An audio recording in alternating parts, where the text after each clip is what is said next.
Les années 90-2000 sont une période importante pour les parcs d'attractions. Une époque où de plus en plus de lieux de divertissement apparaissent partout dans le monde et où les compagnies du secteur commencent à se tirer la bourre à coups de coasters munis de statistiques toujours plus folles. Dans ce contexte d'expansion qui commence à rapporter beaucoup d'argent, chacun veut gratter sa petite part du gâteau en se lançant dans un projet de parc. Et c'est dans ce contexte qu'un parc va voir le jour le 20 mai 2000, Jazzland. Most awesome rides in the country. Jazzland, dare to do it today. Conçu pour célébrer l'essence même de la Louisiane, il offre des attractions inspirées du jazz, des marais mystérieux et de la riche culture locale. Et sur le papier, l'idée n'est pas mauvaise. Lorsqu'on regarde une carte des plus gros parcs d'attractions aux États-Unis, une zone au sud en est totalement dépourvue, la Nouvelle-Orléans. Alors que cet endroit est plutôt touristique. C'est ainsi que Palace Entertainment, qui possède également Parques et Reunidos que vous connaissez sûrement, décide d'investir 25 millions de dollars pour créer Jazzland. La première année se passe plutôt bien. Les visiteurs affluent pour découvrir les spectacles et attractions comme le wooden coaster Megazef qui jouit d'une plutôt bonne réputation ou encore un Boomerang Vekoma qui a la particularité d'avoir été construit au Parque de Atracciones de Montjuïc à Barcelone avant d'être relocalisé à Jazzland. Cependant, cet engouement ne va pas durer longtemps. Malgré l'enthousiasme initial, Jazzland peine à attirer suffisamment de monde pour assurer sa pérennité. Le nombre de visiteurs est divisé par 2, passant de 1,1 million en 2000 à 560 000 en 2001 et 2002. Le gestionnaire du site se trouve alors dans l'impossibilité de rembourser son prêt et face aux difficultés financières est placé en redressement judiciaire. Une décision entraînant la fermeture de Jazzland, laissant derrière lui des souvenirs éphémères et des rêves inachevés.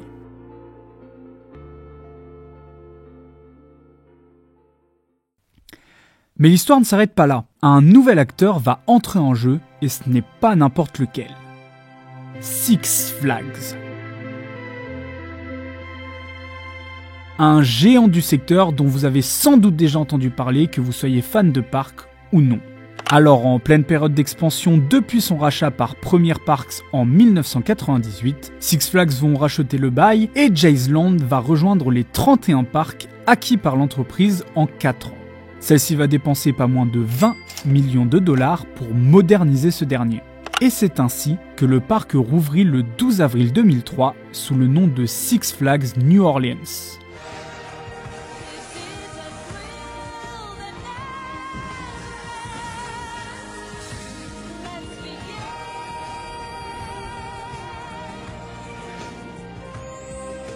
De nouvelles attractions ouvrent à l'image de plusieurs flat rides ainsi que 2 nouveaux roller coasters. Le premier étant Jester, un Vekoma tout droit venu de Six Flags Fiesta Texas, ou encore un Inverted B&M cloné dans de nombreux parcs mais dont la puissance de son parcours a déjà fait ses preuves.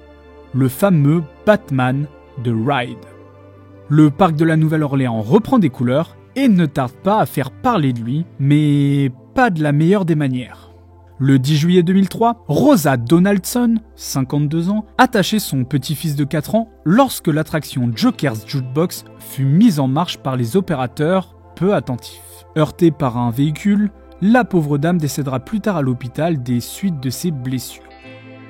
Malgré cet incident, le parc continue son petit bonhomme de chemin.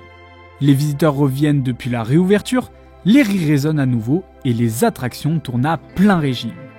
Jusqu'au 29 août 2005, où tout va basculer.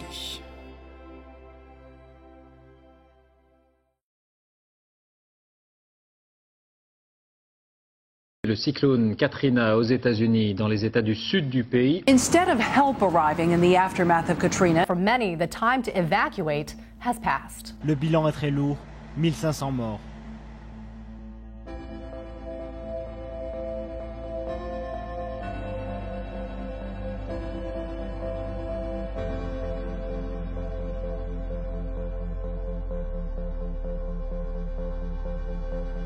Katrina.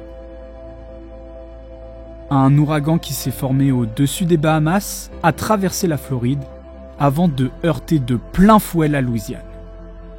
Celui-ci est si violent que les digues qui protègent la ville cèdent alors que les 3/4 de celle-ci se trouvent sous le niveau de la mer et du grand lac Pontchartrain, situé juste à côté, entraînant une véritable tragédie.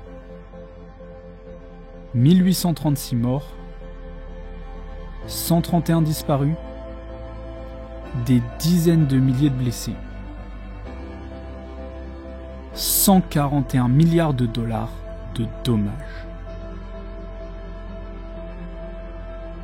Celui-ci qui, encore à l'heure d'aujourd'hui, fait partie des plus violents et meurtriers de l'histoire des États-Unis, laisse derrière lui des citoyens livrés à eux-mêmes, sans habitation, sans eau et des secours en sous-effectif, pris de court par l'ampleur du drame.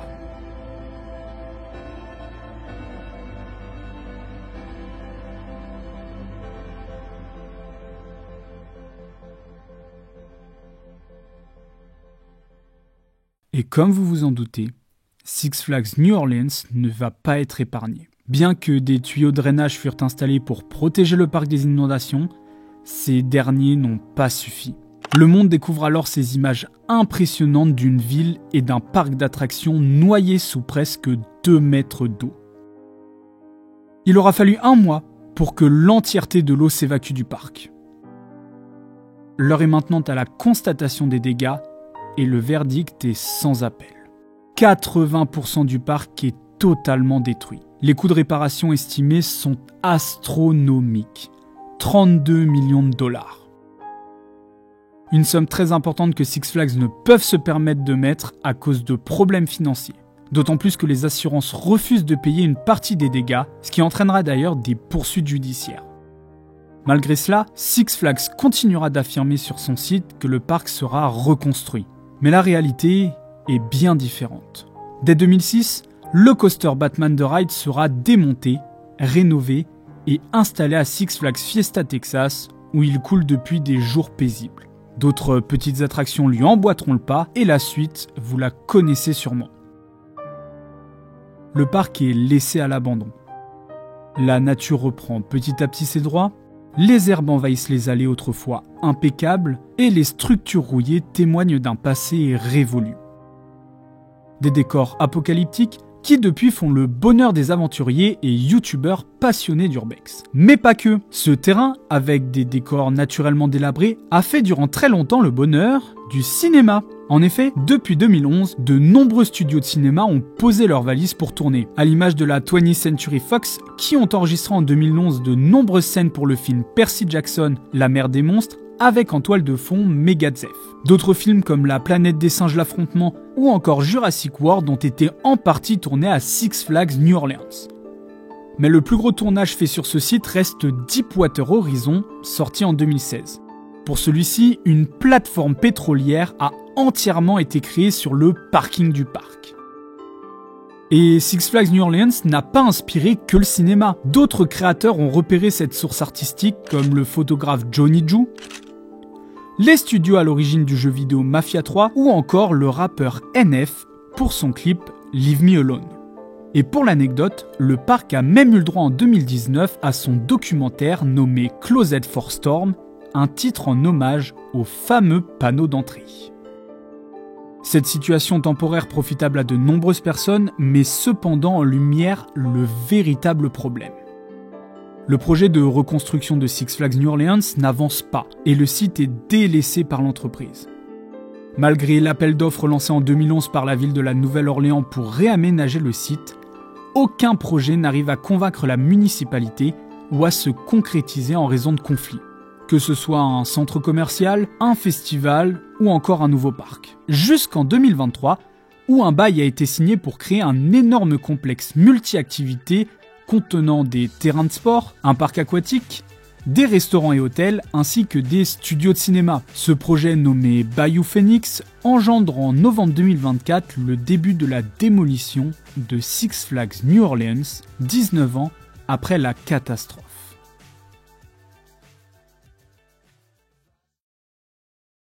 Bien évidemment, si l'on regarde le contexte lors des faits, Six Flags New Orleans aurait fini par disparaître, même sans l'ouragan. Celui-ci était le parc le moins rentable de la compagnie et Six Flags, alors en difficulté financière, aurait tôt ou tard fini par le revendre ou le fermer. Mais malgré ça, personne ne souhaite voir un projet disparaître comme ça. Cette vidéo est un peu une sorte d'hommage.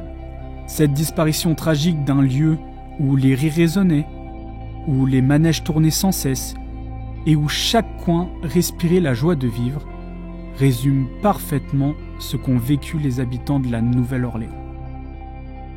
Des milliers de personnes souriant et partageant leur richissime culture, qui ont tout perdu, même la vie, en l'espace de quelques heures. C'était le 29 août 2005. C'était il y a 20 ans. L'histoire avance, mais l'histoire n'oublie pas.